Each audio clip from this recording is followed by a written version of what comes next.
Hi. Well, I've had the Umidigi A7 Pro for some time now, and in general terms, I am very, very happy with it for what I bought it for, which is basically checking web pages on an Android device, web pages that I've pumped out and I want to check before, client approval and all that. It's absolutely excellent for that. With 4 gigabytes of RAM, 64 gigs internal storage, expandable by SD card. It's going to last me a couple of years at least. And for 80 quid, I am beyond happy with spending that amount of money on something that I need work-wise, that's going to last me a couple of years. Is fantastic. And there are various things I love about it, like this screen, this absolutely full HD plus screen. It's crystal clear.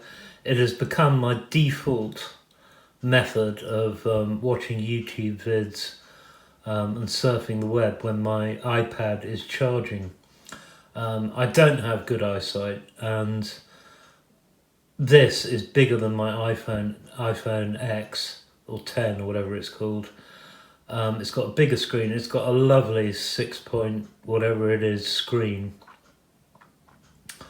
And it's just been fantastic. I got more than 80 quid's worth of value out of it already, so I'm extremely happy for what I bought it for. If you're buying it as your daily driver or something like that, you have different experiences. I don't know. I don't use it as my daily driver. The iPhone X is what I use for phone calls. This has got a SIM in it, but I'm going to save the number as one for super special friends only. And since I haven't got any, I haven't actually given the number to anyone. So it's a bit pointless me taking it out. I suppose I can make phone calls with it. But then I'll be giving away the number, wouldn't I? Yeah. But anyway, I'm more than happy with it. But the thing that interests me most about it, to be honest, apart from the fact it's absolutely super for what I wanted it for, is the cameras, which have been bugging me like hell because I can't get good results out of them to save my life. And you sort of get into this space of thinking, now, is it hardware or is it software? Now look, this phone cost 80 quid.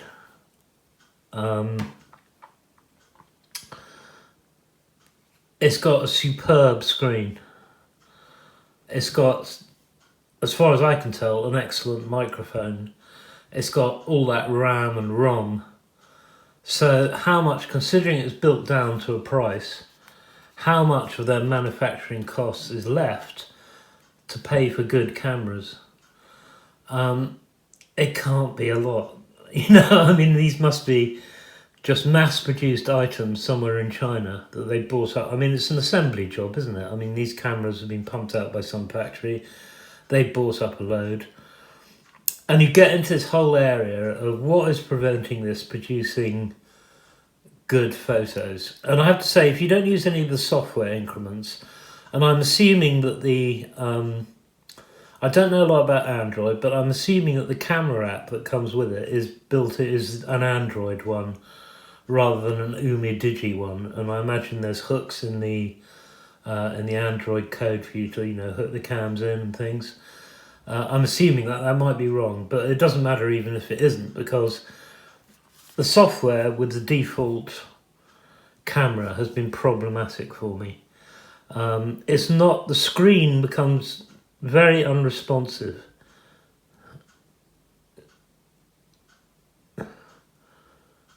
See, I can't switch between these modes. It's just failing, really. And there's frequently been times when I thought I've taken a photo, but I haven't. I got back and there's nothing on the card at all. It's just seized up so much that I haven't, it's not even taking the photos that I thought it had.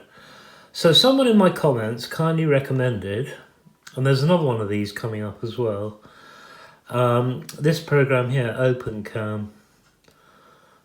Camera, which indeed seems to be more responsive. And what's more, there's all sorts of exciting options you can choose. Now, I've messed around with these options a bit. Under more camera controls, there's quite a lot. I can't get it to take raw photos. There's one in the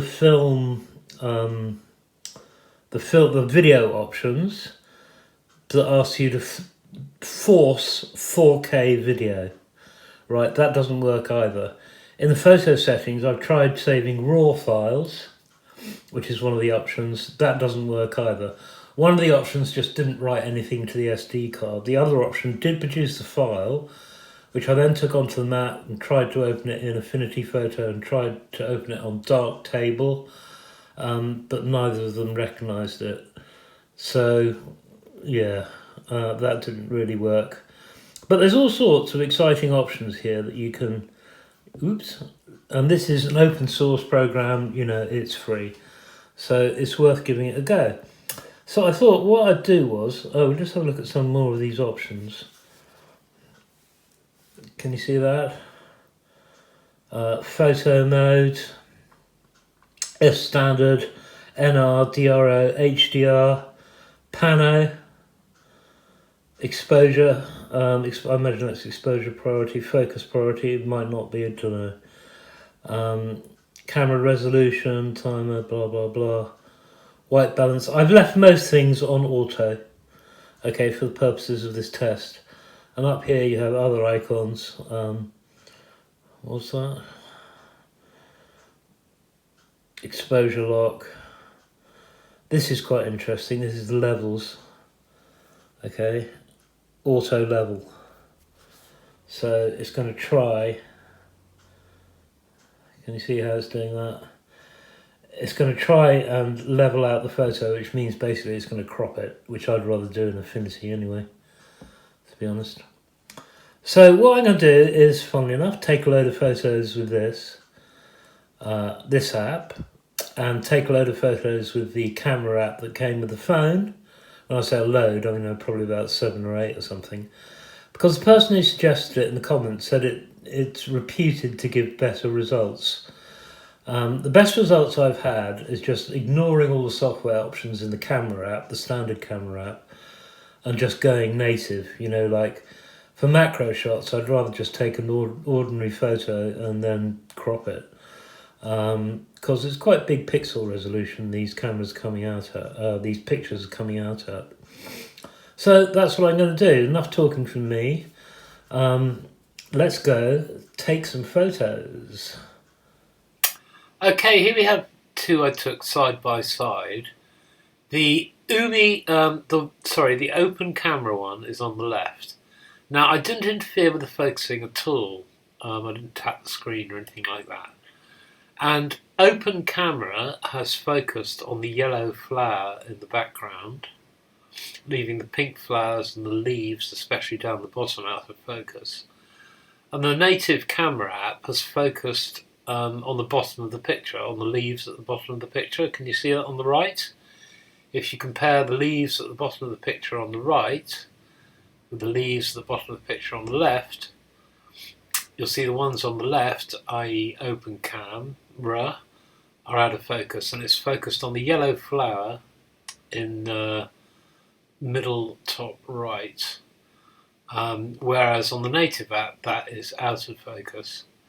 And the focusing on this camera, I've got to say, is wild. Whichever app you use, focusing seems to be a bit of a problem. But again, you know, these are obviously cheap cameras that have been bought up in bulk, and well, I mean, this is what I think's happened. Maybe it's not obvious, but that's what I think, and that's what's happening now. Is it software or hardware? You know, well, there's two different bits of software that produce two different results. Now here's the next one, and this one surprised me slightly because OpenCam had been recommended to me as improving the quality of the photos, And this is a clear win for the cam app that came with the Umidigi. The one on the left is open camera, which as you can see is completely out of focus. And the one on the right is the native camera app. And to me, not only is it in focus, it's also got a nice richer colour there as well, which I suppose could be a product of it not focusing properly in open cam. So that one is a clear win for the software that came with the camera. And I just say that again, and reiterate, I haven't interfered, I haven't used any special settings at all. Just left everything on sort of standard as I can. So clear win for the software on the camera. Yeah, nice depth of field on that as well. Okay, this is the HDR one I did in the alleyway. And this is a clear win for open camera, which is on the left. As you can see, the one on the right, which is the camera, the software that came with the camera, it's much more overexposed on the right, the scene beyond the alleyway, and the one on the left, open cam, the detail is there to bring out. You could do a lot with that in, a photo editing program. The detail looks like it's all there to bring out. Whereas, and I complained about this on other vids, on the camera that came with the software, some of those pixels look like they're entirely white to me. Maybe I'll take it into Affinity after I've done these, and we'll have a look and see if any of them have gone completely to white. But clear win on HDR for open camera. Next one. Right, I'm going to call this a draw. The one on the right is the software, the camera software that came with the phone. And the one on the left is open camera. And as you can see, they're both good. They're both pin sharp, I must admit, when you have a closer look at them. Be very happy with either of those, apart from the fact they're not level, of course, but you can always do that, in Affinity Photo, Photoshop, what have you. Yeah, going to call that a draw. Both perfectly acceptable. Right, this one's interesting. The one on the right is the phone, the software that came with the phone, and the one on the left is open camera. And as you can see, open camera has not focused at all. The one on the right is fine. So that is a clear win for the software that came with the camera. Win number 2 for original software. Right, next one. I'm going to call this a draw, although if you blow them up and look at them, the photo taken by one open camera, which is on the left, has more detail in the sky. And if you look at the one on the right, you'll see it is slightly more overexposed, the sky. So that points to, if you're going to use the software that comes with the camera, you might want to think about tweaking the exposure settings in it. Because it does tend to blow out to white, as we saw, like the HDR one demonstrated it even more strongly. So if I was going to use that, I'd definitely look into tweaking the exposure settings. Far more useful than using any of the AI or anything like that. That's all junk as far as I'm concerned. Yeah.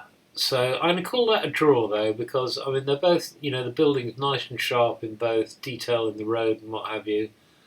Although the focusing, if you look at the focusing in the foreground on the left, on the open camera one, like the side of the road there, the bricks, you can see that there is more focus. So if I was going to give it, I'd give it to open camera. Yeah. Right, well, here's the next one. It wouldn't be Tewkesbury unless I took a photo of the Abbey. And this one is a clear win again for the software that came with the camera, because the one on the right is the software that came with the camera, and the one on the left is OpenCam, and the OpenCam one is completely out of focus, and the original software one is completely in focus. I'll just stop it there actually and show you them one by one. Okay, here is the out of focus open camera one, and here's the in focus original software one. And it's getting to be a bit of a theme, isn't it? Because the original camera is on the right and the open camera one is on the left, and the open camera one is out of focus. And that's all you can say about it. So a clear winner is emerging in most cases. Now, continuing the theme, I did the panos, and the original camera software is clearly the winner here. I set the Umidigi to crop the wavy edges. In open camera, I set it to crop the wavy edges, and in the native software you don't get that option, it just does it. But the resolutions are entirely different. The original software one came out as 2744 by 862 pixels,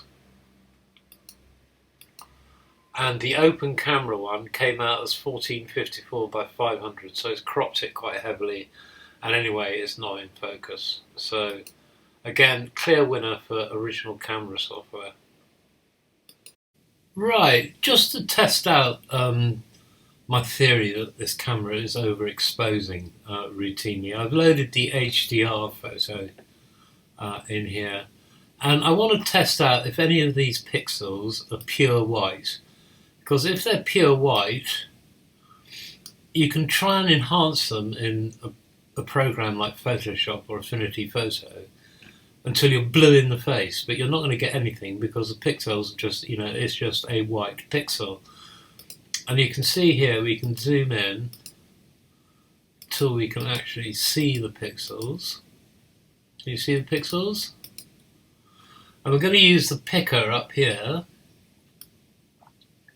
to sample these colours. Now over here, for instance, where it looks greyish, we've got R252, G252 and B252.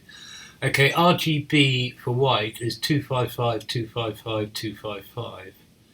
And if I move it over here to these pixels, we get 255, 255, 255. So these pixels here, all these pixels, there's a 253. No, we've gone back to pure white again. You can try enhancing them till you're blue in the face, but nothing's going to happen. And there's other areas where that happens as well. If we just use the picker.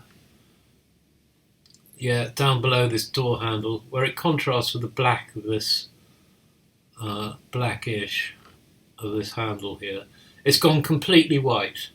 So that is in effect, there's no information in that pixel.